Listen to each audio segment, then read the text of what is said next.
Hello मेरे प्यारे बच्चों, स्वागत है आपका आपके चैनल SRS लर्निंग में। बच्चों, ये हमारी विज्ञान की बेटा 7th क्लास की वर्कशीट है, कार्यपत्रक है। कार्यपत्रक की जो संख्या है बेटा वो है 5 और हमारी तिथि है 3 अगस्त 2021। तो आपको करना कैसे है, यहाँ पे आपको अपना नाम और यहाँ पे आपको अपनी कक्षा अध्यापिका का नाम जो है मेंशन करना है। तो आज हमें क्या पढ़ना है कि मृदा में पोषकों की पुनः आपूर्ति, जो मृदा है हमारी, मतलब जो मिट्टी है उसमें हमारे जो पोषक तत्व है वो कैसे वापस उसमें जाते हैं। तो यही हमारा जो है आज का टॉपिक है, इसको हम समझते हैं। पहले क्या है कि राधिका जब अपने निकट के फसल की खेती में भ्रमण कर रही थी, भ्रमण मतलब क्या है, घूम रही थी, तब उसने देखा कि किसान खेतों में खाद फैला रहे हैं। मतलब उसने देखा कि जो किसान थे वो खाद फैला रहे थे। उसने बगीचे में भी माली को ऐसा करते हुए देखा हुआ था। वे लॉन और गमलों में खाद का उपयोग कर रहे थे। वह सोच में पड़ गई कि वे ऐसा, मतलब वो सोचने लगी कि मतलब जब मैं घूमने गई खेत में तब भी किसान खाद डाल रहा है, मतलब खाद चीज़ कुछ डाल रहा है, और मेरे जो माली हैं वो भी लॉन और गमलों में खाद डालते, वो ऐसा करते क्यों है। उन्होंने सोचा कि ऐसा मतलब करते क्यों हैं। ठीक है, तो अब ये क्या है कि ये उर्वरक, पहले हम ये वाला पार्ट पढ़ते हैं, फिर हम इस पे आएंगे।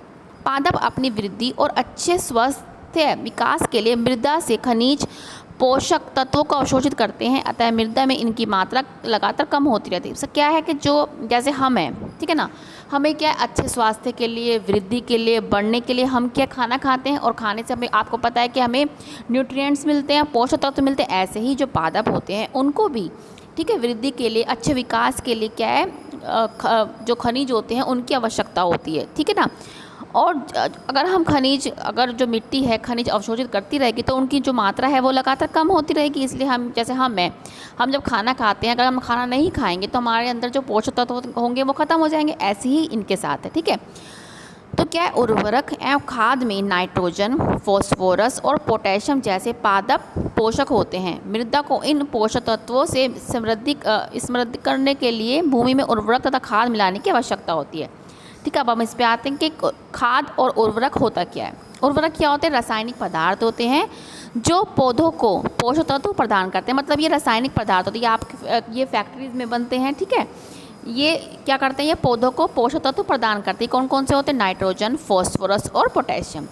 खाद क्या होते हैं, ये जैविक पदार्थ होते हैं जो पौधों अवशेष और पशुओं के गोबर से प्राप्त होते हैं। ठीक है, ये क्या होते हैं, ये जैसे हमारे जो गोबर होता है इनसे प्राप्त होता है, या पौधों के जो पत्तियां गिरती रहती हैं उनसे जो पोषक तत्व मिलता है उसको हम बोलते हैं खाद। तो हमारे पास दो प्रकार के कौन कौन से हो गए जो हमें उर्वरक देते हैं, वो हो गए उर्वरक और खाद। ठीक है, ये हमारे वो हैं जो हमें पोषक तत्व, मतलब पौधों को पोषक तत्व देते हैं। पौधों को सभी पादप पोषकों में से नाइट्रोजन की अधिक मात्रा में आवश्यकता होती है। यद्यपि वायु में नाइट्रोजन गैस प्रचुर मात्रा, मतलब जो हमारा जो वायु है उसमें बहुत % में नाइट्रोजन, 78% हमारी 100 में से नाइट्रोजन ही है। ठीक है, लेकिन पादप इसे सीधा प्रयोग नहीं कर सकते। पादप नाइट्रोजन को विरले रूप में ही अवशोषित कर सकते। ठीक है, तो मतलब जो ये पादप जो है ना, जो हमारी नाइट्रोजन हमारी गैस में है, हमारे वायुमंडल में है, एयर में है, वो उसको वैसे नहीं लेते। ठीक है, उसको वो कैसे लेते हैं, नाइट्रोजन के विरले में यूज़ करते हैं। ठीक है, अब बात आई कि जो ये बनता कैसे है। नाइट्रोजन नामक जीवाणु जो चना, मटर, मूंग और अन्य फलीदार पौधों की जड़ों में रहते हैं, वायुमंडल नाइट्रोजन ले सकते हैं और इन्हें विरले पदार्थों में परिवर्तित कर सकते हैं। जैसे आपने, ठीक है, जो ये राइजोबियम नामक जीवाणु होते हैं, ये क्या है, पौधों को उसी फॉर्म में, उसी रूप में जो है नाइट्रोजन देते हैं जिस रूप में वो क्या है, अवशोषित कर सकते हैं। ठीक है, जैसे छोटा बच्चा होता है, बहुत ही छोटा बच्चा, जब आपने अपने घर में छोटा बच्चा देखा होगा, छोटा बच्चा है, ठीक है, ये क्या है, छोटा बच्चा है, ये इतना छोटा बच्चा है कि ये जो खाना है ये नहीं खा सकता, ये टुकड़े नहीं खा सकता रोटी के, ये लेकिन इसको भी जीना है तो ये किस फॉर्म में लेगा, ये लिक्विड में लेगा। तो इसी तरीके से ही हमारे पौधे हैं,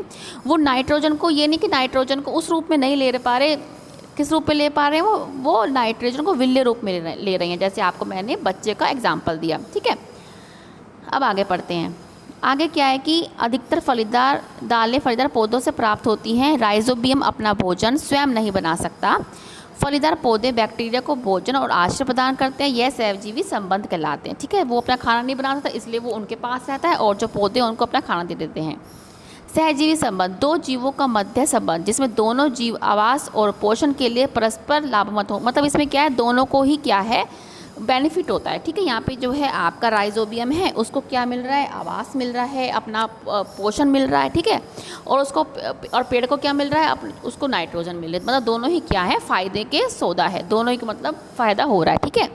तो हमने अपनी वर्कशीट समझ ली। अब हम इसके क्वेश्चन आंसर पे आते हैं। क्या है कि पहला क्वेश्चन है उर्वरक और खाद के बीच एक अंतर लिखना है। तो एक अंतर तो हमारा बेटा ये रहा, ठीक है। ये एक अंतर हमारा ये रहा, ये हमारा फर्स्ट क्वेश्चन हो गया कि उर्वरक रासायनिक पदार्थ हैं जो पौधों को पोषक तत्व प्रदान करते हैं जैसे नाइट्रोजन, फॉस्फोरस, पोटेशियम, और खाद जैविक पदार्थ होते हैं जो पौधों अवशेष और पशुओं के गोबर से प्राप्त होते हैं अतः पौधों को पोषक तत्व प्रदान करते हैं।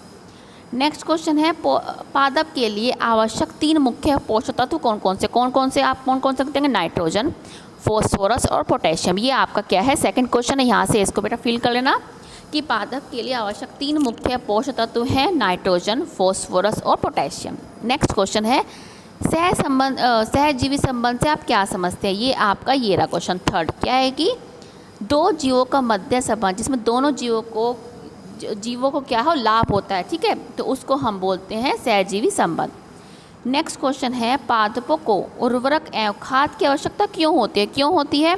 आप इतना ही लिख सकते हैं कि उनको क्यों होती है, वृद्धि और अच्छे स्वस्थ विकास के लिए, ठीक है। वृद्धि और अच्छे स्वस्थ विकास के लिए पौधों को क्या है, उर्वरक और खाद की ज़रूरत होती है, ठीक है। ये आप लाइन पूरी कर लेना। क्या करना है आपको कि पादपों को उर्वरक और खाद की आवश्यकता इसलिए, ये आपकी दूसरी आवश्यकता इसलिए होती है क्योंकि वृद्धि, आप क्या लिख देंगे, वृद्धि और अच्छे स्वस्थ विकास के लिए पौधों को उर्वरक और खाद की आवश्यकता होती है। ये लाइन बेटा आप पूरी अपनी कंप्लीट कर लेना। तो हमारे जो आज की वर्कशीट है हमने समझ ली। और ये जरूर ध्यान देना है कि 2 गज अथवा 6 फीट की शारीरिक दूरी का हमें क्या है, पालन करना है, क्योंकि आपको पता है कोविड चल रहा है, हमें आमने सामने पढ़ना है। इसलिए आमने सामने पढ़ने के लिए हमें कोरोना को हराना होगा। हम हरा कर सकते हैं, मास्क लगाएं, शारीरिक दूरी का पालन करें, ठीक है। चलो बच्चों, मिलते हैं आगे के वर्कशीट के साथ। आई होप कि आपको अच्छी लगी होगी। और जो बच्चे नए हैं हमारी कक्षा में, प्लीज़ हमारा चैनल सब्सक्राइब कीजिएगा, साथ में बेल आइकन भी दबाना ना भूलें। बाय बच्चों।